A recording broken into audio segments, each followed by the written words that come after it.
folks. It's Friday, June 16th, 2023. Coming up on the program today, another exciting round of Dickfart audio. Plus, Meade Skelton has recorded another LGBTQ anthem, a pro-anorexia adult baby diaper lover with multiple personalities, and doing bestiality just to blow off steam. Distorted View Daily proudly presents great moments in parenting. Get off the game, go to the bathroom, and take a shit. Now. Hey. Bathroom and shit now. Go to the bathroom and take a shit. I can smell you. Get off. Hey, go to the bathroom. Get out. Go to the bathroom. I can smell you shitting yourself. Get up and go to the bathroom. Now. No. Get up and go to the bathroom. Not yet. What the hell? Go to the bathroom. You're shitting yourself. Not yet. What the hell? Go to the bathroom. You're shitting yourself. Not yet. No. I will rip everything apart. I swear to God. Go to the bathroom. Not yet. You're shitting yourself. Not yet. You're shitting yourself. Poop is coming out of your fucking asshole. Go to the bathroom. Not yet. What the hell? Go. Not yet. No. Go to the goddamn bathroom. It's the Distorted View Show with Tim Henson. Why does man have to have such a sweet rectum? Welcome to 1-800-ASSHOLE. I'm a mommy. Your mommy? I'm a mommy. Ah. Is Miss Vagina thinking about Mr. Penis? At least I'm not going to die because I'm a careless fairy. Yes, hey freaks, Tim back here with you one more time as we end the week with the Friday program. Have a great one for you today. Got to say thanks to the freaks in the Discord for reminding me of that clip we played at the top of the show. You know I love featuring live stream freakouts. We originally played that video many years ago. There's nothing better than a pissed off mom barging into a kid's bedroom and the whole fight being over the fact that she can smell shit coming out of his ass and he refuses to get up and go to the bathroom.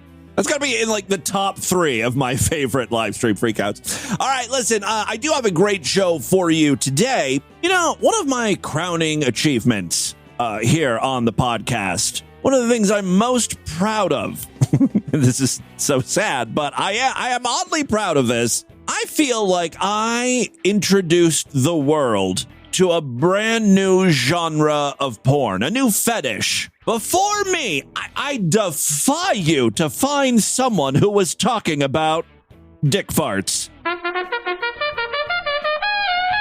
Now, one could make the argument that I also popularized dickhole fingering. Scott Taylor, the dickhole guy, was largely forgotten when I played that iconic audio back in 2005. I hesitate to congratulate myself too much over that one because, you know, again, Scott Taylor was around in the 80s fingering, his dickhole. I just merely rediscovered it, introduced it to a new generation of immoral perverts. Now, another argument could be made, and by the way, no one is actually making these arguments. It's just me. I'm looking for validation, credit, and accolades for bringing these disgusting, vile sex acts into the spotlight.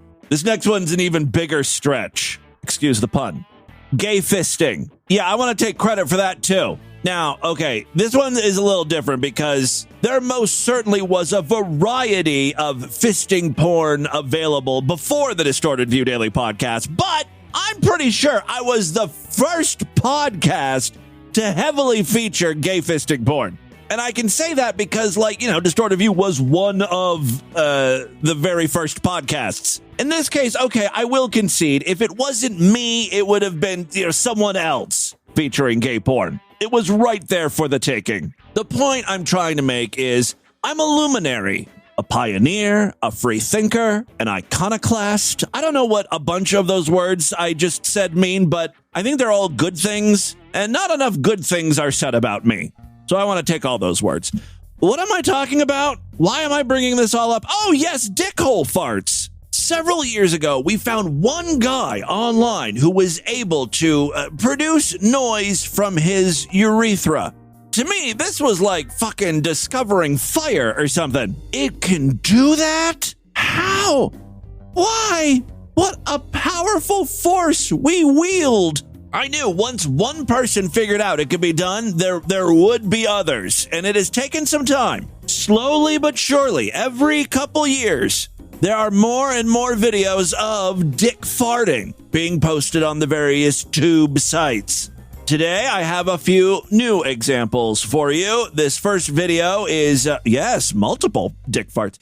This one was posted by Fart Lover Boy 77. Thank God he loves these things. You know, if he was grossed out by farts, he would probably not want to share his gift with the world like this. Anyway, here he is pissing outside, and at the end, a little surprise comes out. I don't like that he's got his dog out and about. He's just sort of walking around, sniffing his shoe, sniffing where he's pissing. You're going to scare the dog with the dick fart noise.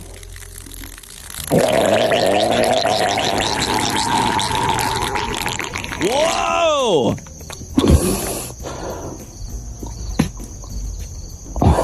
As you can hear, it took a lot out of him. Now, many of you new listeners might be wondering, how? How are people able to achieve dick farting? Well, there are three ways. Natural dick farting, which I don't really think is natural. If you're able to dick fart, I'm pretty sure something is wrong with you. The other ways include inflation. You can blow air into the cock. We've also seen people who smoke meth out of their dick. They seem to be able to produce dick farts as well. Just a couple of routes to go if you're interested. Here is another dick fart. This is from Adam Jean. He has a normal sized dick, but he's wearing panties that read "Sexy TS Pump Me." I'm assuming TS means transsexual. I don't really know what he's looking for. I guess he's looking for a transsexual to pump him.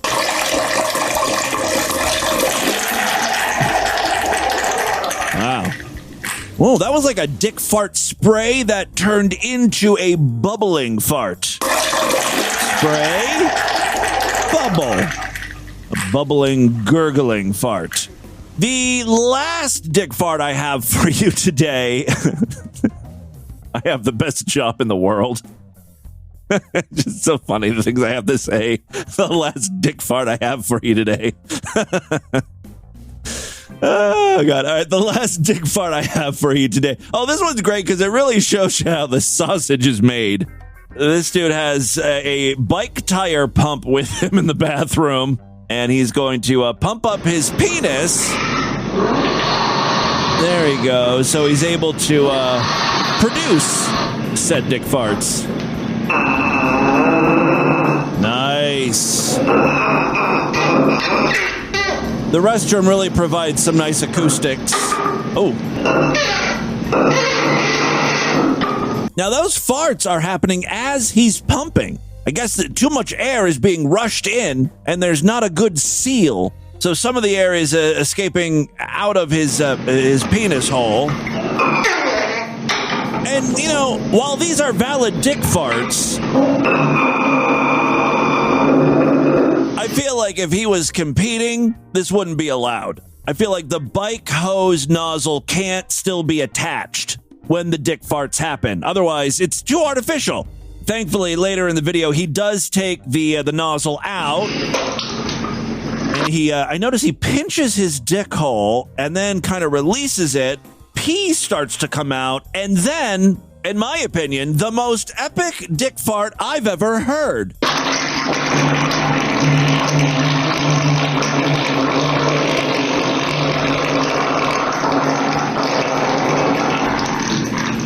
That has got to be a new world record. This video is over 7 minutes long, so he goes back and he pumps several more times. Now, what I've noticed is the second time he shoves that bike pump in his dick hole and starts pumping, there's not a lot of air that escapes, right? He's pumping right now. You can sort of hear a little gurgling. He's keeping most of it in, though. And then when he finally does release...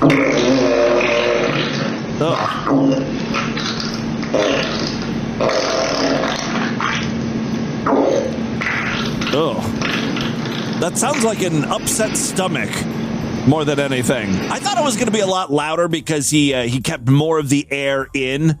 I would love to talk to one of these guys and ask him, what does it feel like when air like that is violently expelled from your tiny little dick hole, and you could probably feel your dick lips vibrating as the air is whooshing through, you know? It's fascinating stuff. Anyway, there is a Dickfart update, a new fetish that is ever so slowly inching towards the mainstream. Let's move on. I must say once again, thank you so much to the super sleuths in our Discord. They keep track of Meade far better than I can. Yes, I have a very short Meade skeleton update for you. I don't think I knew this. I don't think we featured this on the podcast before, but several years ago, Meade recorded a gay pride anthem. I'm not talking about pervert marriage. No, this one is specifically about pride. He recorded it several years ago. I think maybe he originally posted it on YouTube and it,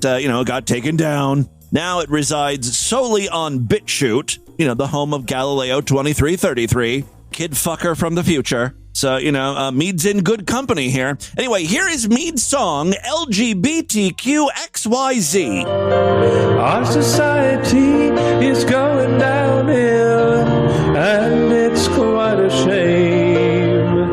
So we spell out the mentally ill and call them one by name, like PEDO or TRANSGENDER.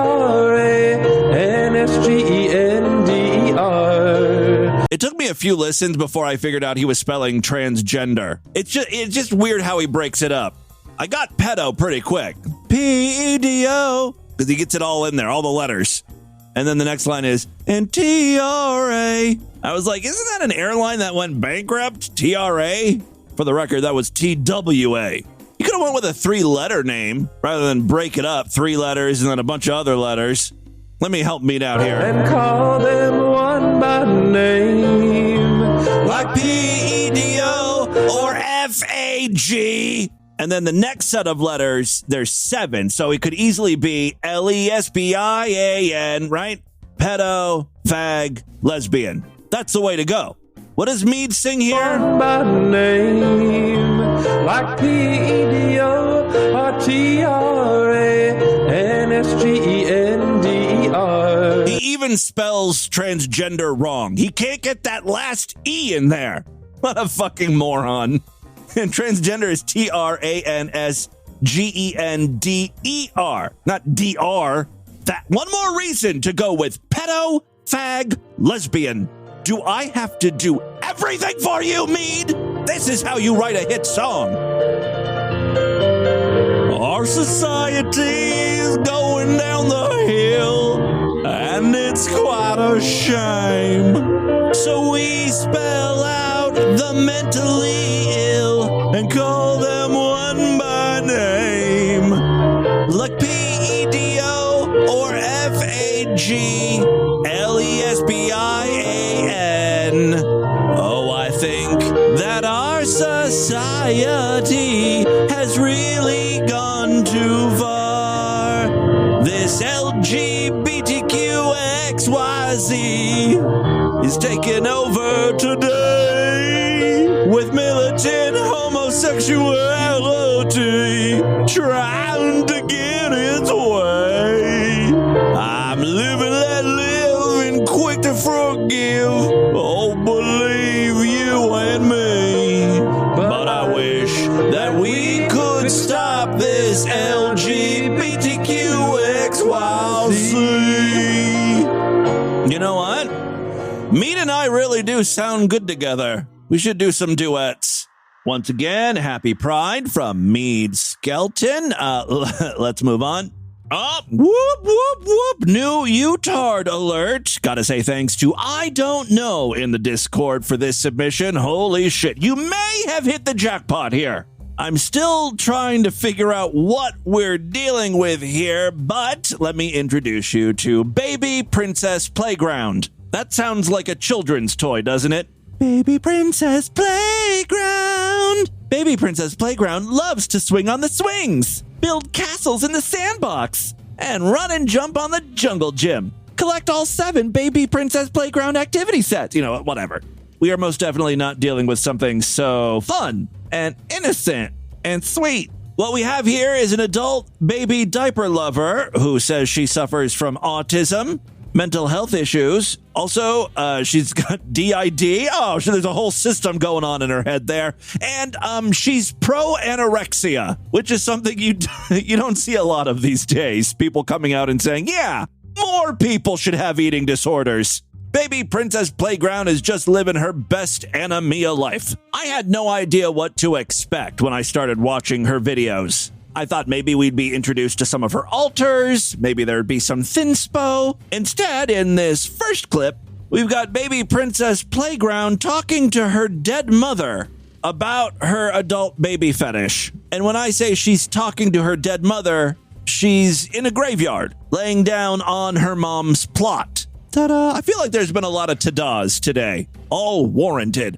All right, let's take a listen to Baby Princess Playground. Come home, Mommy. Mommy, please come home. Can't handle this anymore. Where are you? Well, you're laying down next to her gravestone, so I think you've got some idea where she's at. You're ballparking it, but you're close. I need you. You left a broken, special needs, autistic little girl who's 12 named Emmeline, and another girl who's 14 who's Emily. What a unique way to introduce us to her entire system here and all of her alters. Emmeline, and another girl who's 14 who's Emily, and we just need our mother, please. Did her mom die of embarrassment? One day her heart gave out just trying to explain her daughter. Just get up or make the dream catchers move in the living room or something. I don't have any idea what she's saying there. If you like this content that you know it's depressing, thumbs it up, please. I'm just struggling as an ABDO girl with autism special needs without my mother. Oh, she's talking to us now, the viewer. I didn't know she finished up with her mom there. I mean, her head is still on the gravestone. And we have mental illness, and we hear voices, and we have alters of dissociative identity, so... It almost sounds like she's bragging. I love you, Mom. I miss you, Mom. I need you, Mom. Please come in the mirror so I can see you. Please move the dream catcher so I can feel you. Please just come home and stay with me, please. If I could just dig you up and take you back, I would. She's got a dream catcher, and she wants it to move, and then she'll know that her mom is there. And she also wants her mom to appear in a mirror. Now, I understand wanting a dearly departed parent to come back because you miss them so much. But I would never in a million years want a dead parent to appear in a mirror. There's no way you're going to share a tender moment. I'm going to freak the fuck out if I see her popping up next to my image in a mirror. Tell me, freaks, when has a dead person appearing in a mirror ever work out well for the character in the movie? Never! Plus, it's accompanied by this. Like some sort of like scary horror sting. I can't tell, though, if Baby Princess Playground is for real or if she's acting. If she's just cosplaying someone who's grieving. I mean, she's most certainly lying on a cemetery plot. That's for real. Come back to me, Mama. Please, this isn't real. They put a wax dummy in here. I know you're coming back to get me from England. You told me you would never leave me. We're supposed to be old together. We were supposed to move to Florida or Texas or England and be old and live in a senior housing together and live together. She's concocted a real Golden Girls-like scenario for herself and her mom in the future there. We'd spend the evenings out on the lanai and share wacky adventures with our elderly roommates. And don't forget all of the cheesecake we'd be eating sitting around the kitchen table.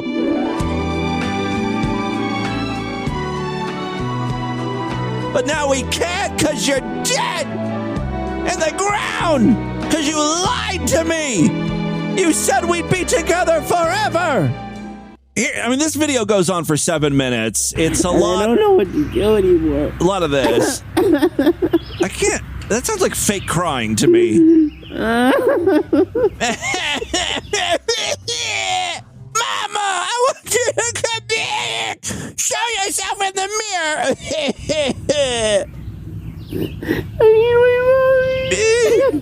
Oh, poor little baby.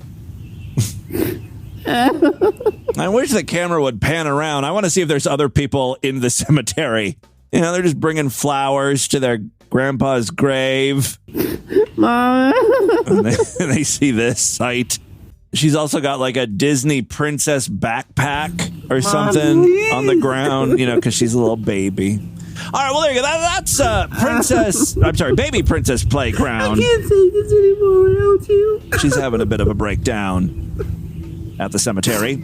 I've got another clip here. This also kind of has to do with her dead mother. She sings a song in tribute to her. Oh, a Utard and a Linda Finkel Hall of Fame nominee all wrapped into one?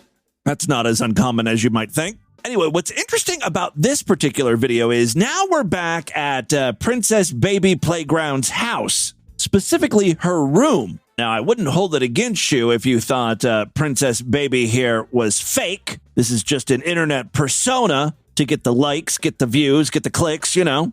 If that's the case, she went through a lot of trouble just to troll, because her bedroom is entirely pink with Winnie the Pooh and rainbows. It does look like the bedroom of a baby princess. This song is basically dedicated to my mother and to someone I really care about also. The first song I'm singing is dedicated to my mom. The second song you'll be hearing is dedicated to someone I like and care for dearly. Satan. So, yeah. Of course. Of fucking course. There's a low battery smoke alarm every damn time. All right, let's take a listen to her singing. There's like a 0% chance this is going to be good, right? No, I can't forget this evening for your face as you were leaving. Called it. But I guess just the way the story goes. What's funny is she's got headphones on. So she's listening to this song as she's singing it, and she's so wildly off key still. Your only smile out in your eyes, your sorrow shows. Do you think this is going to bring your mom back from the dead? Yes, it shows. I can't live anymore. I can't live. Living is without you. I can't live. Can't live anymore. I think that's enough singing. It's interesting. Baby Princess Playground has a lot of videos on YouTube, so it's going to take a while to sift through all of this. But so far, every video I click on, you learn something new. There's like a little nugget that's fascinating. At the beginning of a video titled Special Needs Autistic Autism Routines, Baby Princess is driving, which she should not be allowed to do at that age. And she mentions her dog, but listen to her voice, how her voice changes from the beginning, like the first sentence to the second. Oh, kind of rock. I wanted to film Rocco's. Baby Roscoe. See, she goes from her male voice to her baby voice. Forgot to turn my turn signal on. Everyone say hi to my puppy. Oh, kind of rock. I wanted to film. I think I need to get my carburetor checked out. Everyone say hi to the baby Roscoe puppy. All right. I'm definitely following Baby Princess Playground, one of my new favorite people. Let's move on. I've been thinking for the past few hours, you know, after I record this podcast tonight, I'm going to get a pizza. I could go for a fucking like deep dish pizza. Well, I'm so glad I ran across this next video before I went ahead and splurged. I learned that what I really am craving is not pizza. Even though my brain and my stomach is telling me, oh, you most definitely want pizza. My body is lying to me, and let's let this next TikToker explain what I really crave. If you are craving baked goods or gluten doesn't really sound all too fancy, but like pizza, pasta, breads, croissants, you know, any and all of these baked things. Yes, I want all of that, actually. Pasta hadn't even crossed my mind, but yes, I could go for a nice pesto rotini. Boy, do I have some shocking news for you. If you, like me, enjoy croissants and bread in general. You know, any and all of these baked things, all the baked goodness, usually what you're craving is the energy of your father. Or I'm sorry, what? I have never once thought I want to eat my daddy. No offense to him, but he does not sound appetizing to me. I mean, cover him with cheese and a nice marinara sauce, I might take a bite. But again, it's not something I actually want. What the fuck is this broad talking about? How can she say this with a straight face? I had to look her up to make sure she was for real. Again, I just think everyone's trolling me now. No, surprisingly, it's just that there's that many insane people online. She really thinks if you're craving bread, what you really want is, Papa energy. Usually what you're craving is the energy of your father. Or no. And by the way, you can have a terrific relationship with your father, or you can have a really bad relationship with your father. Either way, you're going to equate him with a quiche. But subconsciously, when you're reaching out for that piece of baguette, you are craving the nurturing of your father or his energies in your life. Again, whether he's present or not present, right? There's something about that craving. I'm concerned because lately I've been having cravings for tuna salad pita pockets. What the hell does that mean? I'm afraid it has something to do with my sister. That leads you back to your father. If you're craving dairy, cheeses, milks, you're craving the premenstrual blood of a teenage girl. I'm honestly just taking a stab in the dark there, but I'm going to stick with my gut and say that's my final answer, Regis. You're craving mother very often. Again, there is an exception to every rule, but these are some of the things. Every once in a while, it's just because you want some calcium. 9 times out of 10, though, you want your mommy. Come back to me, mama. Yeah, I don't think there's enough milk in the world to give Princess Baby Playground what she needs. Now, if you're wondering who this fruitcake is, her name is Maria. I think that's how you pronounce it. She spells it all wonky, Mariya.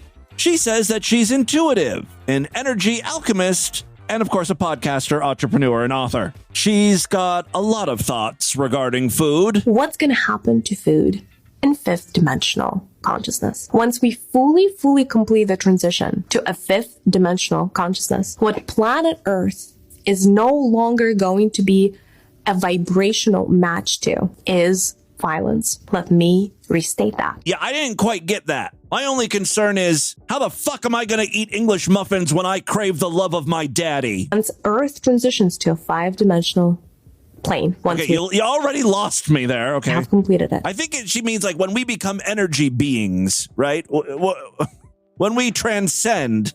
She basically says we're not going to eat meat anymore. We're not going to eat other animals. We're not even going to eat plants. So what the fuck are we going to consume? What are we going to eat then? Isn't that $1 billion question? What do you think is left? Poop, sand, poop and sand. Solar prana in particular. Oh, well, that clears everything up then. What the fuck is solar prana?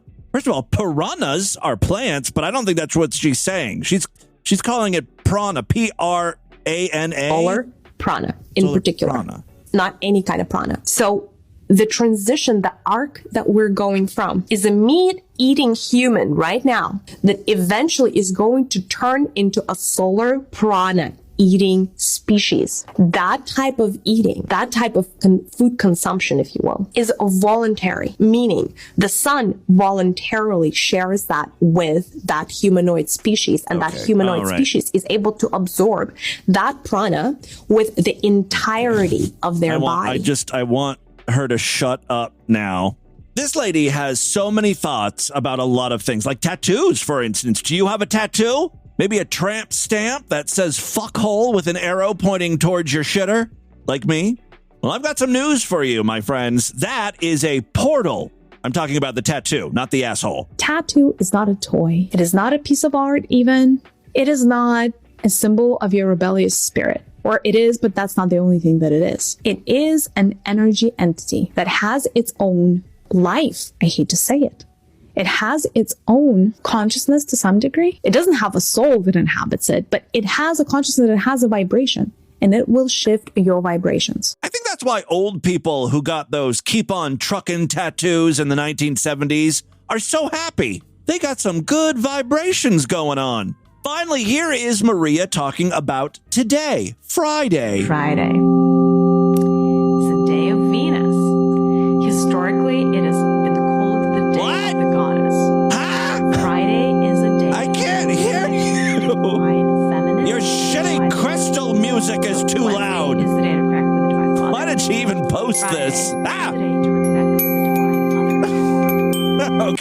This video's not good. Besides, everything I need to know about Friday, I already learned from another video. It's Friday, gotta get down on Friday. Everybody's looking forward to the weekend.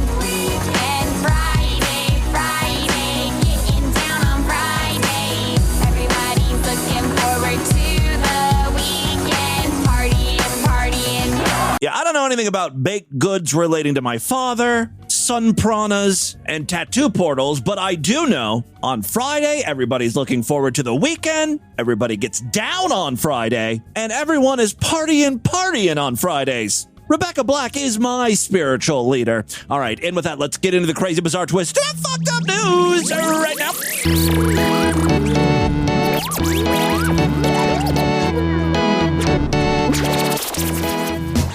If you enjoy Distorted View Daily, please consider subscribing to the Sideshow. That's DV's member site, where every week I do brand new exclusive shows just for paying freaks. Typically, we do 2 of those a week on Tuesday and Thursday. This week was no different. So if you're craving more Distorted View Daily, sign up right now. Superfreaksideshow.com is the address. Memberships are very inexpensive, only $6.99 a month, even less when you opt for a quarterly, semi-annual, yearly, or lifetime membership. All major credit cards and PayPal accepted. When you sign up, you get a personalized little podcast RSS feed that you can plug into most podcasting apps. Apple Podcasts, Overcast, Podcast Addict, I think, is another one. You can check out superfreaksideshow.com for more information on how to get all of that set up. But for an even easier way, if you happen to use Apple Podcasts or Spotify, you can sign up right in those apps. Just a few taps on your mobile phone, and you'll get the Sideshow exclusive episodes right alongside the free episodes in your feed. Makes it very easy. Again, if you are a Spotify user or Apple Podcast user, for more information on all the ways to sign up, go to distortedview.com and, of course, superfreaksideshow.com and learn more. Final way to help support DV, we've got a Patreon account, patreon.com/distortedview. You can pledge as little as $1 over there. Every little bit helps. If you pledge at least $5, you get access to a special voicemail line where I will play your calls first. All right, 3 very quick stories now. First up, we got one from the great state of Pennsylvania. A longtime and award-winning Penn State professor allegedly performed sex acts with his dog. Tim Henson, hey, woof woof. Jonathan Nyhouse is interested.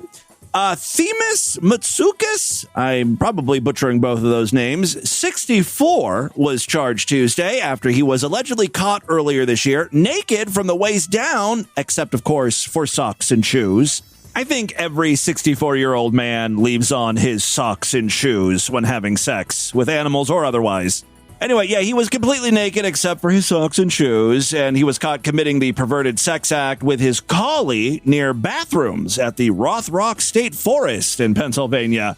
Matsoukas, who is on leave from the university, was identified through a North Face backpack he was carrying from an incident in April, and also May, a serial dog fucker. This wasn't just a one-time indiscretion. He allegedly also tried to record himself performing the lewd acts. It's hard to film yourself while you're fucking. Even if you can get the camera working, it's going to be all shaky and stuff. That's okay, even though he wasn't able to get the footage himself.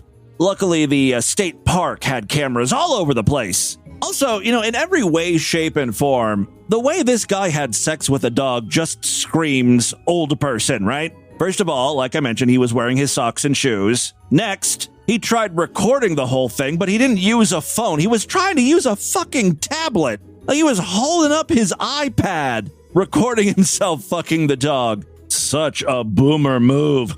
After Matsoukas was identified as the possible suspect, rangers from the Pennsylvania Department of Conservation and Natural Resources searched his home earlier this month, and he promptly went into a panic.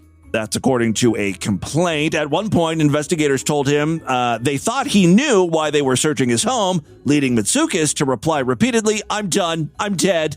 I'm done. I'm dead." Yes, you are. Your career, anyway. The charging documents allege he also begged rangers to shoot him, saying, "I need to die."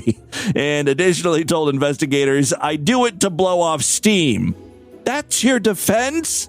Masturbate. Get a fleshlight. Hire a prostitute. Rent Clifford, the big red dog. Rub one out if you need to do it to an animal. All right, so they saw a collie in his home. Oh, that matched the dog in the video. How was his asshole looking? Matsoukas was a chemical engineering professor dating back to 1991, receiving at least 3 teaching awards during his tenure. Themis Matsoukas has been relieved of his responsibilities and is on leave, the school told the newspaper. His attorney didn't have much to add, telling the publication it would be inappropriate to make any comment at this time. Matsoukas was charged with open lewdness, indecent exposure, and sexual intercourse with an animal. Really saving the best for last there. Also some misdemeanors and summary charges of cruelty to animals and disorderly conduct. He allegedly has been partaking in the lewd acts in the forest since 2014. Dear God, that's a lot of steam he had to blow off. Among other things, he was blowing off into a dog's anal cavity. Thank you. All right, second story we have for you today. Along Route 57 in Clay, New York, candles and flowers sit in memory, of 22-year-old Madison Faltisco. Heart balloons are tied to posts. Yikes. One reading, "We love you always, Maddie." It's there that investigators say they found Faltisco's body hours after 23-year-old Joshua Shiano hit her with a blue Hyundai Elantra Thursday night. I always love when they include the make and model of the car, like that's important. Yes, her body was completely mangled thanks to the sturdy, rigid construction of the 1986 Buick Skylark. You see how her head was ripped off completely from the rest of her body? That wouldn't have happened with one of those cheap Japanese subcompacts. No, that kind of carnage can only be brought on by American engineering. The county sheriff's office confirms the two were at the gathering lounge prior to the crash. Oh, so they knew each other. So he hit her on purpose. The plot thickens. I bet you she didn't want to have sex with him or something, like he was hitting on her at the club. And then this is his big revenge. Faltisco didn't want to get in the car with Shiano because he was drinking Thursday night. See, her hunch was right. He was all over the road, hitting pedestrians. That pedestrian just ended up being her. Ironically, this is the one time maybe she should have got in the car with a drunk driver. Maybe she would have lived, Court paperwork obtained by CNY Central, which I guess is a local affiliate, news affiliate or something, shows the 23-year-old is charged with vehicular manslaughter, second-degree vehicular manslaughter, and leaving the scene of a fatal vehicle accident. Investigators believe he hit and killed the 22-year-old with his car along Route 57. Family members say they knew each other, and they were also co-workers. The manager of the restaurant had no comment on Monday. Court documents say Shiano recklessly caused the death of such other person when he struck that person with the vehicle he was operating while the victim was walking southbound. The felony complaint goes on to say that he had cause to know that personal injury had been caused to the other person, but he kept on driving. Within 2 minutes of striking the victim, he was involved in another accident where the motor vehicle struck a sign and other items in front of the Salvation Army. Yeah, sounds like he was fucking plastered. The second crash at the Salvation Army happened at around 10:40 p.m. on Thursday night, but investigators didn't find Faltisco's body until just after 5 a.m. Friday morning. That was after a man called 911 upon seeing her on the side of the road. What makes this a real distorted view newsworthy item is, the girl was doing the right thing here. Nah, I think you've had too many. I'll just walk home. And it's those very words that came back to bite her. I'll just walk home. I'll just walk home. Walk home.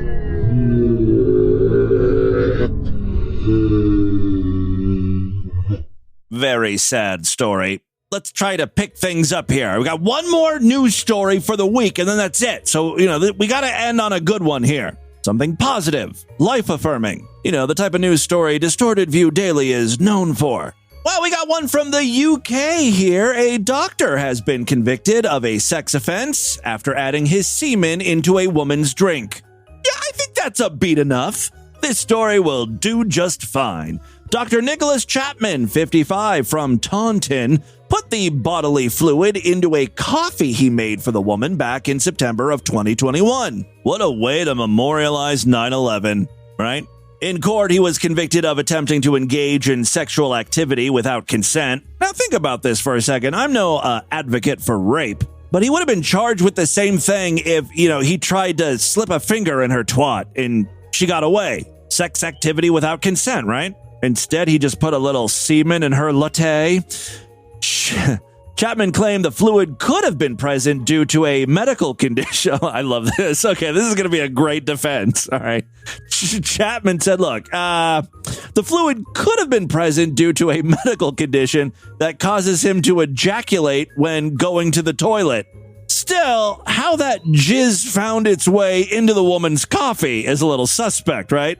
I think his defense is he didn't wash his hands after taking a piss, maybe? The jizz, those little guys are sticky. They get on your fingers and it's hard to get off. And then it, transferred onto her coffee mug. He was acquitted. Oh, you are shitting me. Oh, he was acquitted of a second count of the same offense on Thursday. Okay. So still, he was convicted of one count. Chapman was granted bail ahead of his sentencing hearing on July 6th. During the trial, the court heard Chapman was accused of adding his semen to drinks, plural. He made the victim on several occasions back in 2021 after becoming suspicious.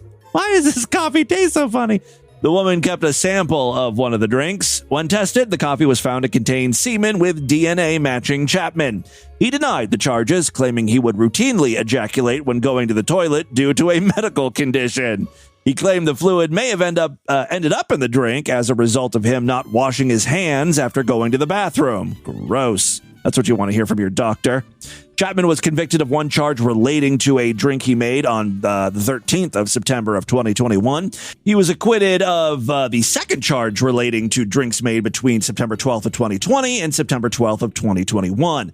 The victim, who cannot be named, told the court in an impact statement, "I feel betrayed by him, by his actions. He has made me feel powerless. I also now hate coffee. I'm never going to be able to drink the stuff again. The devious and cowardly nature has shocked me. If this was a physical attack, I may have at least had a chance to defend myself." She continued, "I hope in the future I'm able to put all this behind me and move on with my life." Detective Sergeant Rachel Wall of Avon and Somerset Police said, "I wish to praise the complainant in the case. She was very brave to report this to police and enable us to carry out a thorough investigation. At least, some sort of justice was served there." That, my friends, is your Distorted News for Friday. Let's do a couple voicemails and get the hell out of here.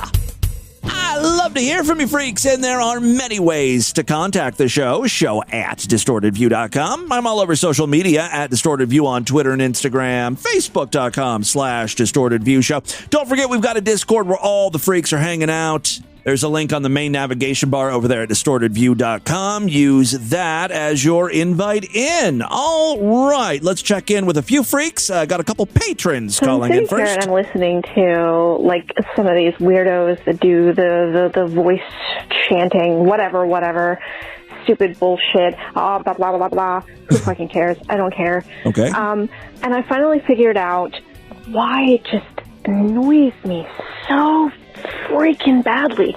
It's because these people believe what they're saying, and they think they're actually saying something. Yeah, you can just tell they're talking gibberish. When these spiritual people are like, "I'm going to communicate with light-being aliens." And then you get another person who's talking to the same light beings, and they're going, "Shibe shaka maga." Right? There's not a common language there. If I'm going to greet a French person, I'm going to say bonjour. I'm not going to, click my tongue 7 times and go, right? That's not a language French people will understand. So why are these same light beings talking in different ways? It doesn't make any sense, right? Of course, it's because it's all bullshit. Profound, but really it's just a bunch of gibberish. Yes. And it makes me so angry. They sit there and they're talking like toddlers, every one of them, and it just pisses me off. And I hate kids, and this is why it just makes me irrationally angry. I'm right there with you. I hate children and the spiritually enlightened, equally the same. Hey, Timmy Boo. I've been having trouble getting a job, but I took your advice. I'll be putting Decoy Jew on my employment applications from here on out, and we'll see how that as your name, goes for me. Also, you got a voicemail call about the stupid-ass old show Cop Rock, and I guess you played some boring-ass song from that at the end of the show. I just wanted to let you know there is actually one song from that show that is worth listening to, and it's called Baby Merchant, and it's basically an ode to child trafficking. You should definitely check that out. I'll try to track that down. Maybe we'll talk about cop rock on the program a little more, maybe next week or something. Hey, Jimmy Boo. Hey, Jimmy Boo. We're gonna play our favorite game, right, Jimmy Boo? Hide the pickle. We're gonna play that old time game. It's called Milky. Oh no. Milky. Oh, I don't want to play Milky with you, Granddad. Milky.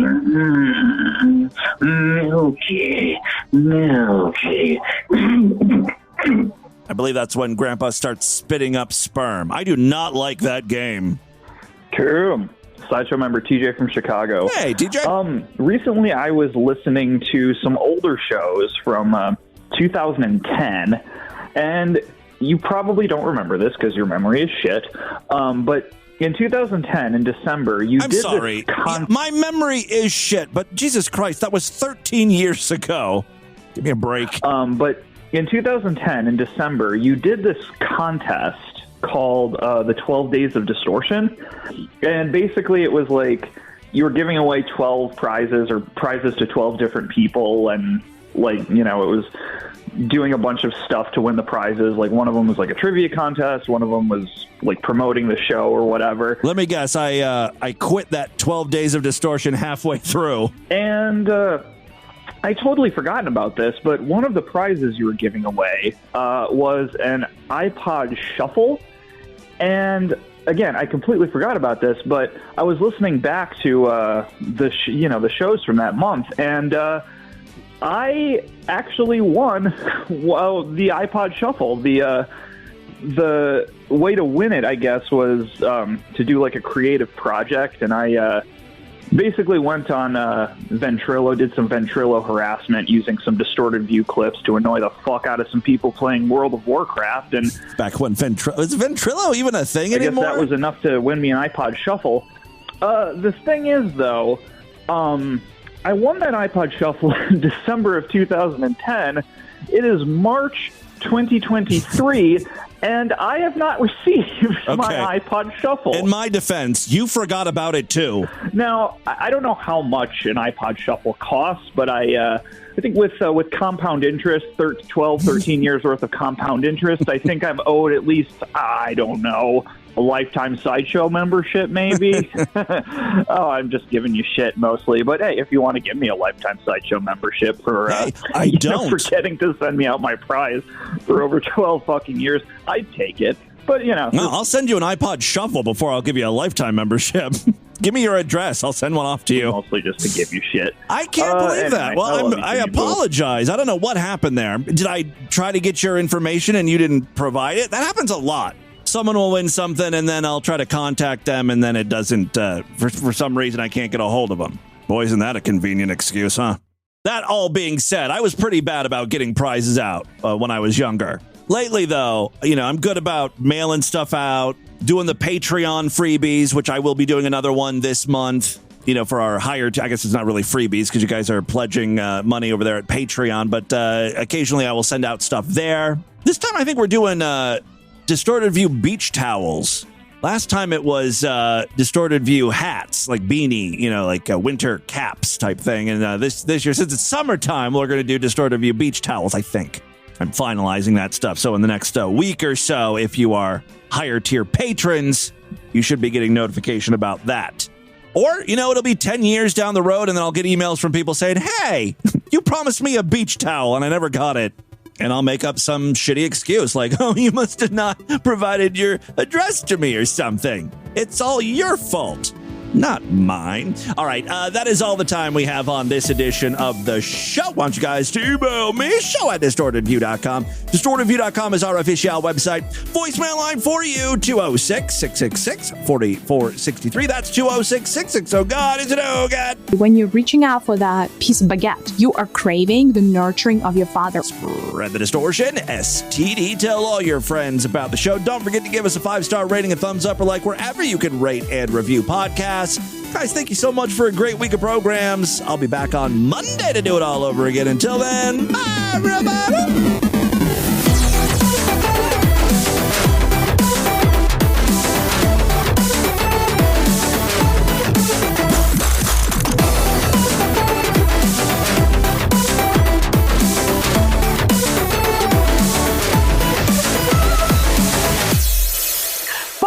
Have a great Friday, you motherfucker.